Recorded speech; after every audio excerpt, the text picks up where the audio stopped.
Hi.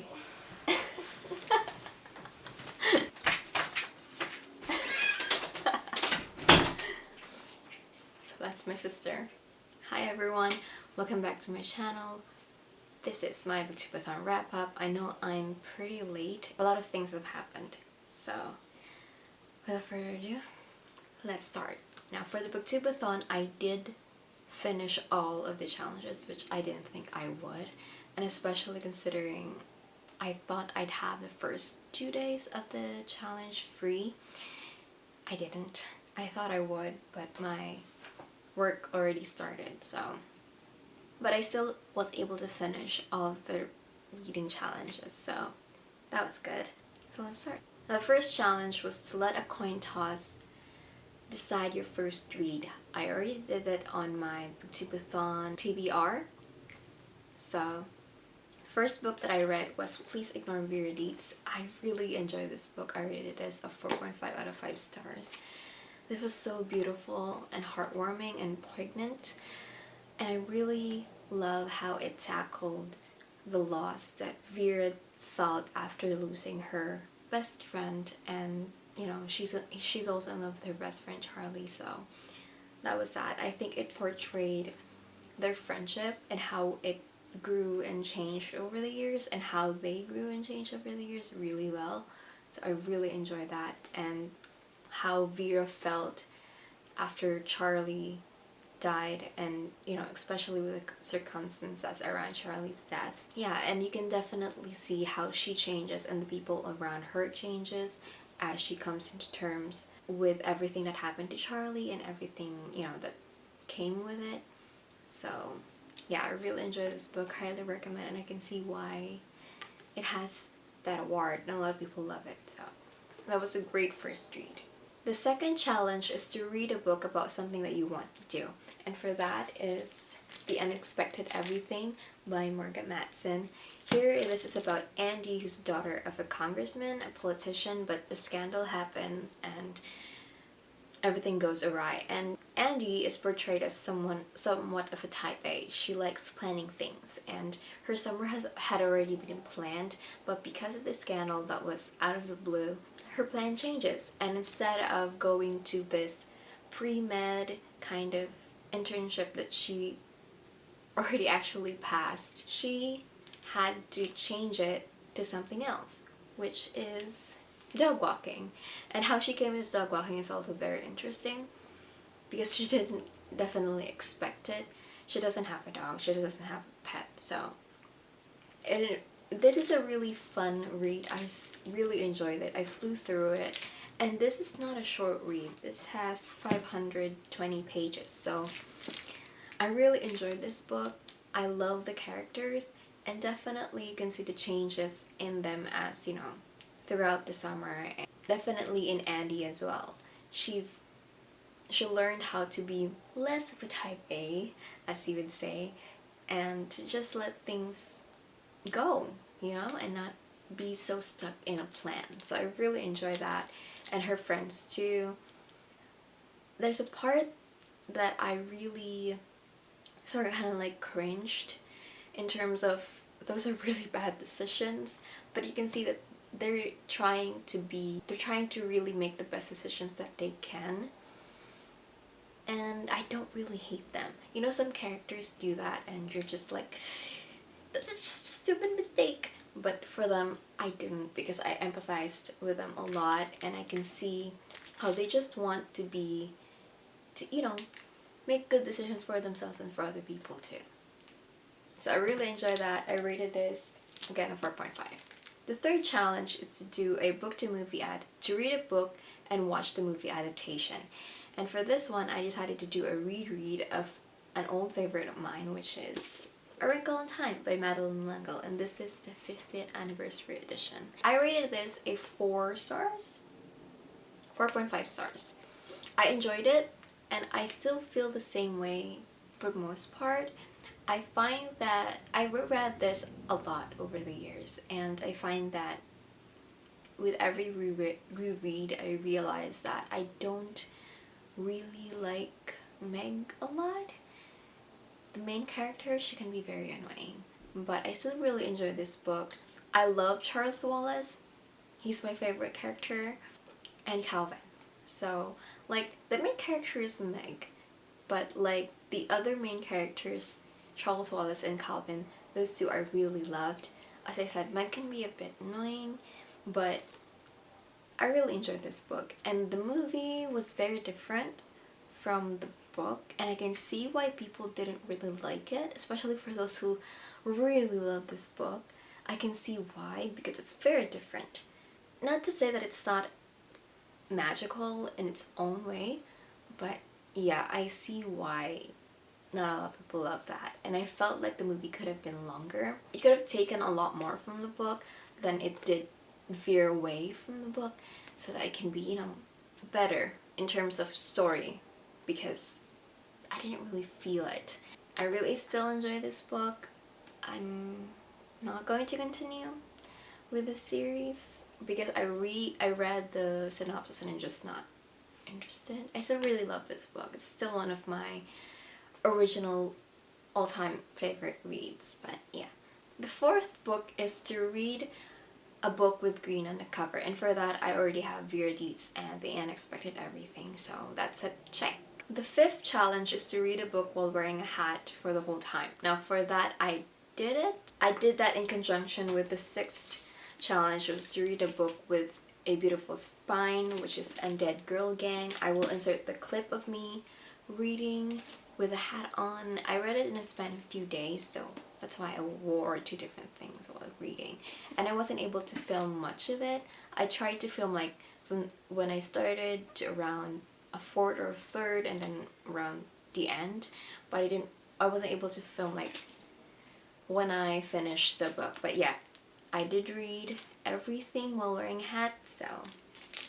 Oh yeah, I rated this book a 3.5 out of 5 stars. A very fun read. I think this is a middle grade novel. If it's not, I think this is more of a middle grade one.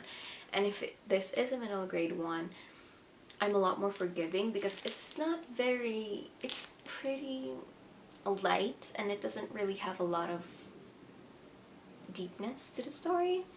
So it was still a fun read, but I wouldn't say that I got much from it.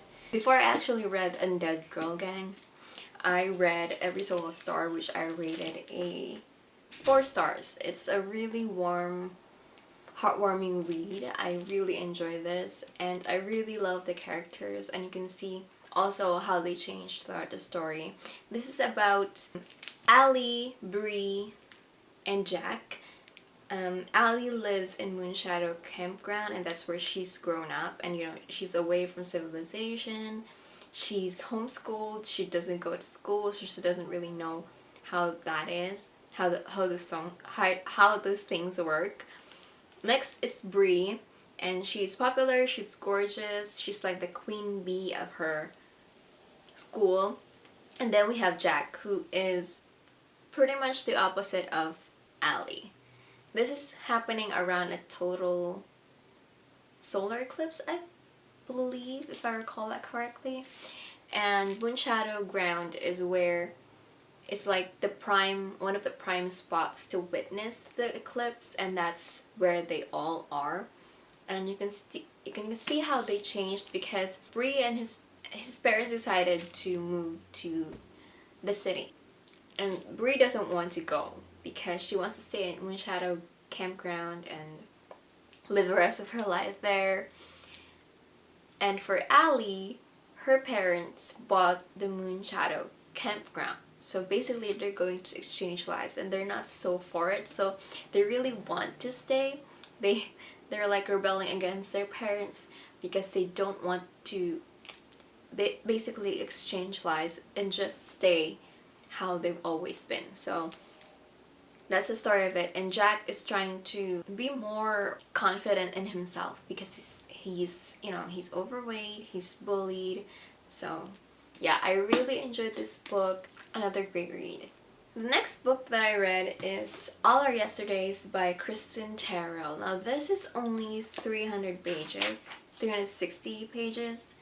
I rated this as 3 stars because I wanted it to be more than it turned out to be. This is about M, and she is in a prison or like a cell, and she's the only company that she has is Finn, the voice from the other cell. And this is about time traveling, and basically they're trying to save the world. They're trying to stop the world from turning into chaos. The past and the present are sort of combined because, well, you know, it's time traveling. But I find that I enjoy the past more, but I felt like it still lacked. Like there could have been more to it, more substance. I'm not saying that this doesn't have some substance, because it does. It just lacks it because it deals with a very complex matter, which is time traveling. And with time traveling, you know, it can be very complex. You're talking about time. I feel like that could have been talked about more, and we could have delved in that a little bit more, that aspect of it, because I feel like that could have made a story richer. Like, it could have given the story a bit more color than it had. So I was really disappointed in this one. The premise sounds pretty interesting, especially, you know, it's time travel and you're trying to save the world. But I felt like it lacked. I mean, it could have been given like 150 to 200 more pages. I could have read that, especially if it's, you know, going to be fast-paced and rich and vibrant, but it's not. So that was really disappointing. Now the last book, the 7th book that I was planning to read was actually We Were Liars by E. Lockhart. But when I checked my Goodreads page, apparently I'd already read this. Like, I have a rating. I rated this 4 stars. I didn't have a review, but yeah, basically I rated this. And when I read the plot, I was like, this sounds familiar, but I don't really remember it. So maybe it's 4 stars. I enjoyed it, but it's forgettable. I definitely don't want to hate on this book because I know a lot of people love this, but I know that it also has mixed reviews. So I decided to just finish the book that I was currently reading before the Booktubeathon started, which is Jellicoe Road. I was about halfway through. This one I rated at 3.5 stars. The first half is slow and really confusing. Like, why are they at war again? They're fighting. But why? What exactly are they fighting about? Like, what's the war about? You know, I was so confused because what? It's like the townies versus the... what is it? All I remember are the townies. There are 3 different groups that are against each other. And they're at war, sort of. It was so confusing at first. I thought they were in actual war. They're not. They're just kind of like territorial people. I don't know. It's really confusing. I mean, it has this award, and it was like... And I heard a lot of people talk about this before, and I know a lot of people love this book, so I was so confused at first. Like, am I missing something? Did I miss something? Maybe I did. If you guys have read this book and loved it, tell me what you loved about it, and tell me what I missed, because I feel like I did. It feels like it started and I'm like, wait, what's happening? What? I'm confused. It was so confusing, and then it became about Taylor finding her mother. Yeah, it's okay. The characters seem very interesting, but the story was just really confusing. So yeah, that was the last book that I completed for Booktubeathon. So yeah, I read a total of 7 books, 6.5 if you're gonna count part of the book that I didn't read here. I still consider myself complete as someone who completed the Booktubeathon challenge, the Booktubeathon readathon. I really enjoyed my Booktubeathon. I tried to join as much of the challenges and the sprint as I could, but with work and all of that, I was really busy. And definitely next year I will be better prepared. And I'm also joining another readathon. I think it's going to start in the 20th. It's about the books readathon. So that is it for my Booktubeathon wrap up. I really enjoyed this readathon. How did you guys do for your Booktubeathon readathon?